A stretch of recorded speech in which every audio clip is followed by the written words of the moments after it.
Assalamualaikum warahmatullahi wabarakatuh. Waalaikumsalam warahmatullahi wabarakatuh.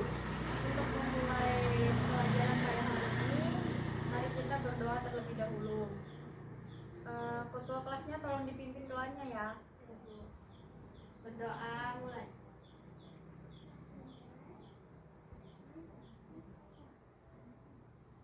Selesai. Apa kabar anak-anak? Alhamdulillah. Sehat? Alhamdulillah. Jadi ibu mau absen terlebih dahulu ya. Apakah ada yang tidak hadir? Ada Siapa? Fadilah, Bu. Apa keterangannya? Ada acara keluarga. Oke.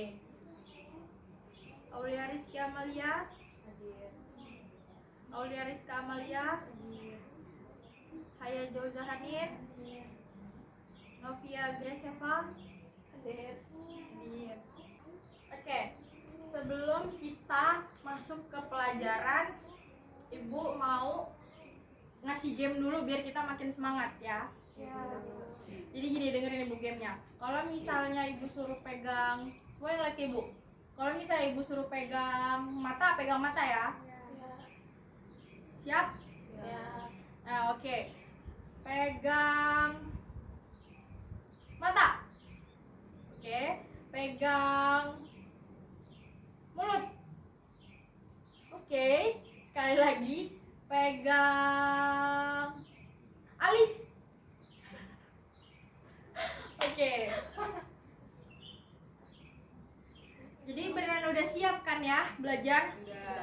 Masih semangat kan? Walaupun siang-siang masih tetap semangat kan? Masih. Oke, Ibu mau tanya sebelum masuk ke materi yang akan kita pelajari hari ini, ada yang masih ingat tentang materi yang kita bahas kemarin tentang perampok, perompak, sama penyamun? Ada yang masih ingat? Masih, Bu. Ya, apa, Grace? Itu istilah yang digunakan untuk orang yang mengambil harta orang lain dengan menggunakan cara kekerasan atau mengancam pemilik harta dengan senjata dan terkadang disertai pembunuhan. Oke, jadi yang lain gimana? Masih ingat? Ingat. Jadi dipelajarin kan materi kemarin? Iya. Nah, oke, kita masuk ke materi yang sekarang. Ibu akan menjelaskan tentang bugot. Ada yang tahu apa itu bugot? Belum, Bu. Belum tahu. Ya. Bugot itu merupakan kayak pemberontakan, penentangan yang dilakukan oleh orang Islam terhadap imam mereka, terhadap pemimpin yang telah terpilih secara sah. Paham? Jadi intinya tuh pemberontakan ya, semacam pemberontakan penentangan. Terus sebenarnya Bu, ngapain sih Bu kita belajar tentang pemberontakan? Emang ada manfaatnya? Ada, karena supaya kita tahu, supaya kita paham gitu tentang pemberontakan. Setiap pelajaran itu nggak ada yang nggak bermanfaat, setiap pengetahuan nggak ada yang nggak bermanfaat, semuanya bermanfaat. Pemberontakan kita tahu biar apa? Biar kita nggak ceroboh, dikit-dikit berontak, dikit-dikit kita menentang. Kita harus paham dulu pemberontakan itu apa, kenapa kita memberontak, hikmahnya apa, terus hukumnya apa. Paham? Nah, sekarang Ibu mau menjelaskan dari mulai pengertian bugot.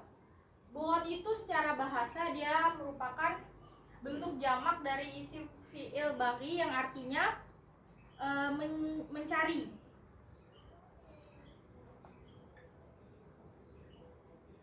Mencari, tapi bisa juga penentangan terhadap kebenaran dan juga kezaliman. Bisa juga seperti itu. Nah, kalau secara istilah, bugot ini merupakan orang-orang yang memang ya orang-orang yang menentang atau memberontak pemimpin seperti yang Ibu beritahukan tadi ya. Nah, jadi sampai sini paham bugot itu apa? Apa? Pemberontakan. Iya, pemberontakan ya. Jadi bugot itu bisa disebut seperti pemberontakan.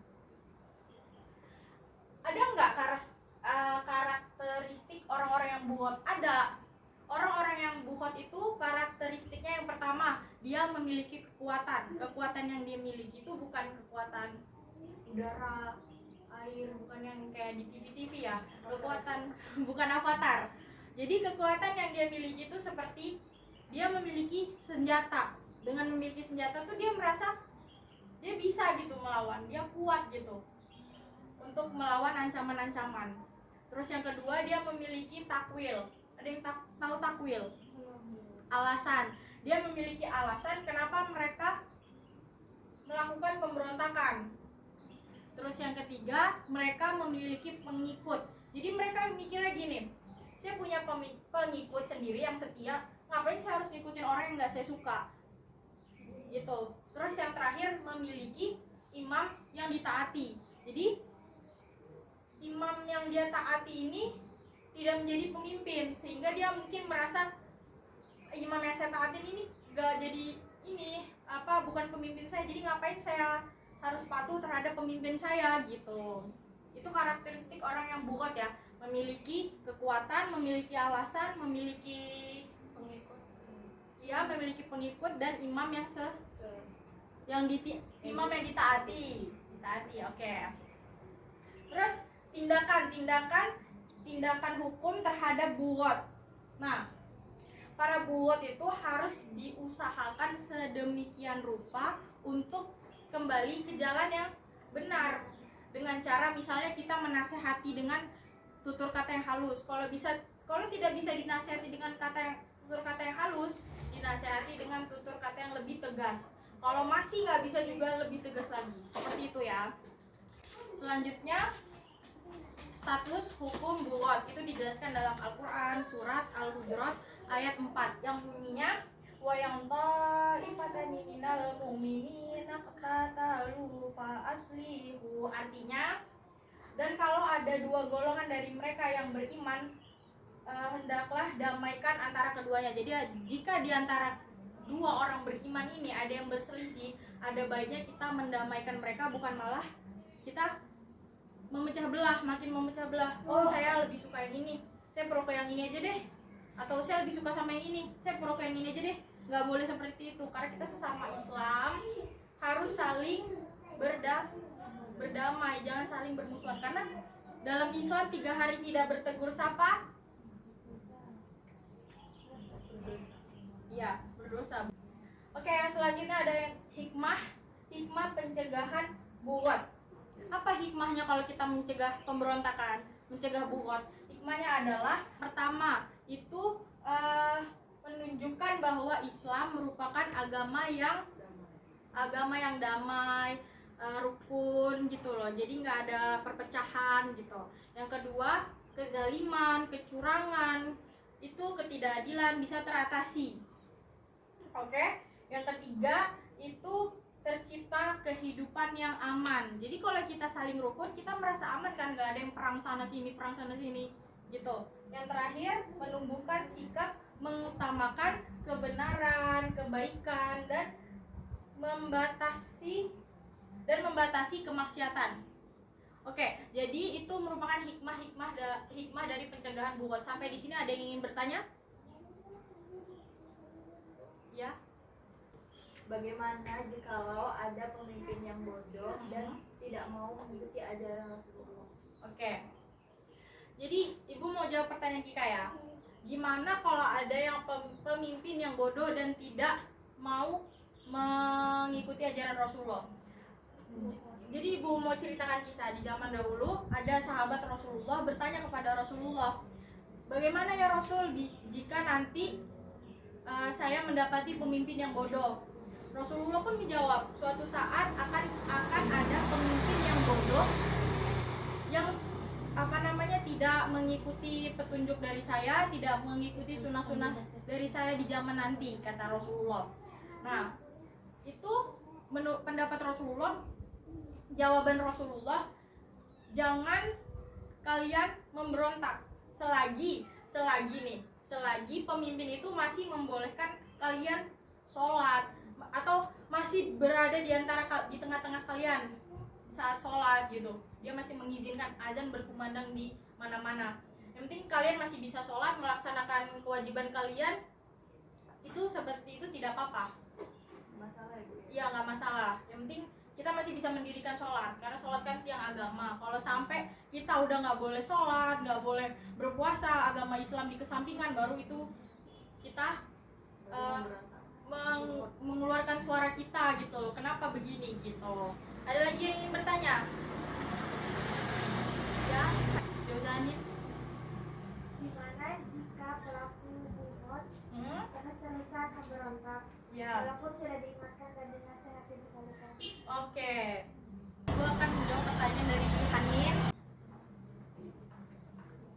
Jadi gini, ada 4 tindakan yang dilakukan jika ada pelaku buhot yang terus-terusan memberontak. Yang pertama adalah mengirim utusan.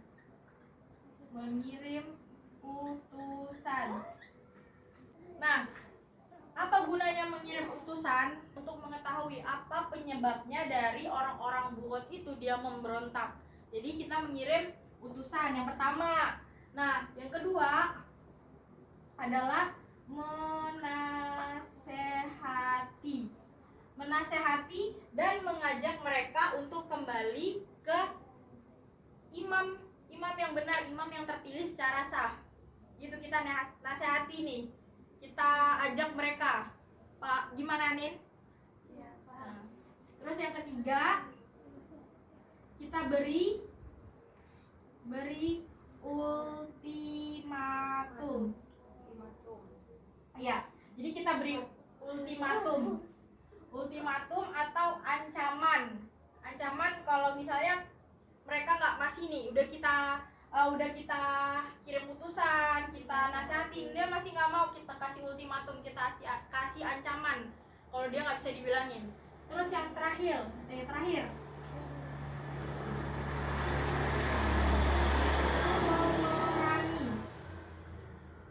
Nih, dimulailah perang seperti ini.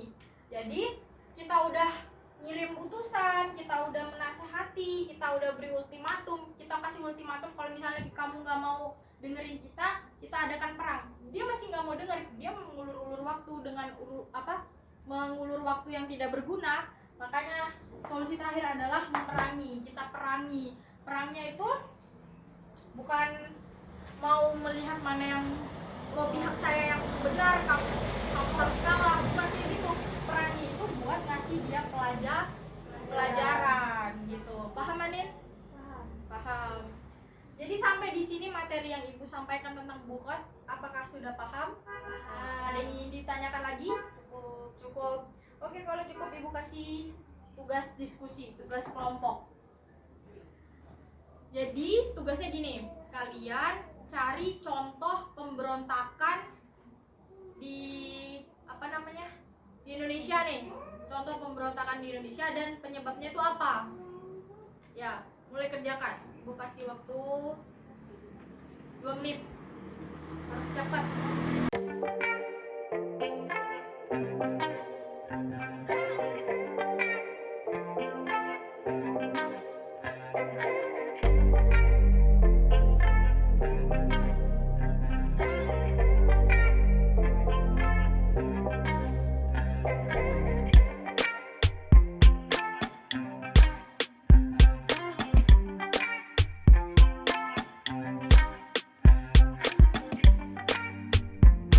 Udah selesai? Sudah, Bu. Oke. Siapa kelompok A atau B duluan nih yang mau jawab duluan? Oke, kelompok A. Berdiri sambil jelasin. Contoh dari pemberontakannya yaitu pemberontakan GAM atau Gerakan Aceh Merdeka. Ya. Penyebabnya itu karena Gerakan Aceh Merdeka memiliki tujuan supaya daerah Aceh lepas dari Republik Indonesia. Konflik antara pemerintah dan Gerakan Aceh Merdeka yang diakibatkan perbedaan keinginan ini telah berlangsung sejak tahun 1976. dan menyebabkan jatuhnya korban hampir sekitar 15.000 jiwa. Oke, jadi kelompok A menjawab pemberontakan Gerakan Aceh Merdeka. GAM ya. Ya. Oke. Sekarang kelompok B.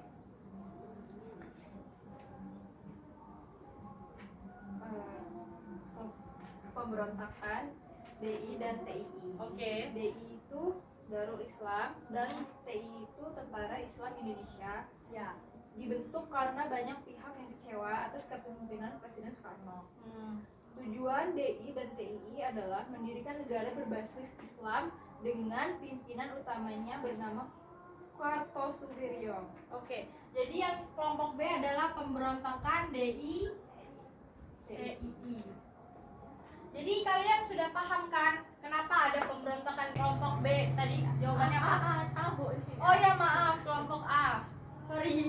Kelompok A apa ini? Pemberontakan GAM tadi karena supaya daerah Aceh lepas dari Republik Indonesia. oh, jadi dia melakukan pemberontakan ini karena dia ingin lepas dari Republik Indonesia. Nah, makanya dilakukanlah pemberontakan. Selanjutnya tadi kelompok B terjadi pemberontakan DI atau TII, itu penyebabnya apa? Karena kecewa atas kepemimpinan Presiden Soekarno. Nah, jadi karena mereka merasa kecewa, mereka merasa kesal dengan pimpinan Presiden Soekarno, dilakukanlah pemberontakan. Jadi itu yang menyebabkan mereka ketidaksenangan mereka terhadap sesuatu, terhadap pimpinan mereka, itu yang menyebabkan mereka melakukan pemberontakan. Sampai di sini dari penjelasan, diskusi, sudah paham belum materi tentang bugot? Paham. Insya Allah paham ya. Ya, Bu. Oke, kita kasih applause buat dua kelompok yang menjawab. Bagus, jawaban kalian bagus ya. Selanjutnya Ibu akan membuat kesimpulan. Kesimpulan dari apa yang telah kita pelajarin hari ini.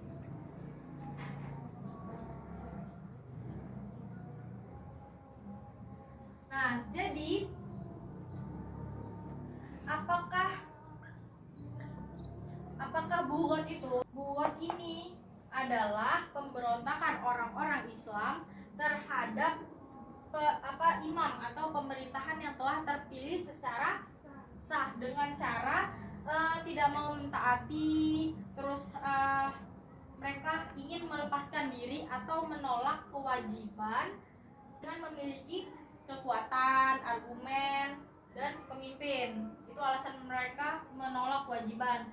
Lalu, walaupun bugot ini tetap membangkang setelah dinasehati dan diajak untuk taat kepada imam dan sudah diberi ultimatum untuk pergi, jika mereka masih juga membangkang, maka mereka benar-benar diperangi sampai mereka sadar supaya mereka sadar dan tidak melakukan seperti ini. Oke? Baiklah, kalau kalian sudah paham itu kesimpulan dari Ibu. Oke, Ibu tutup pembelajaran hari ini dengan sama-sama mengucapkan lafaz hamdalah. Alhamdulillahirabbil alamin. Oke, ayo ketua kelasnya pimpin kita doa mau pulang. Berdoa mulai.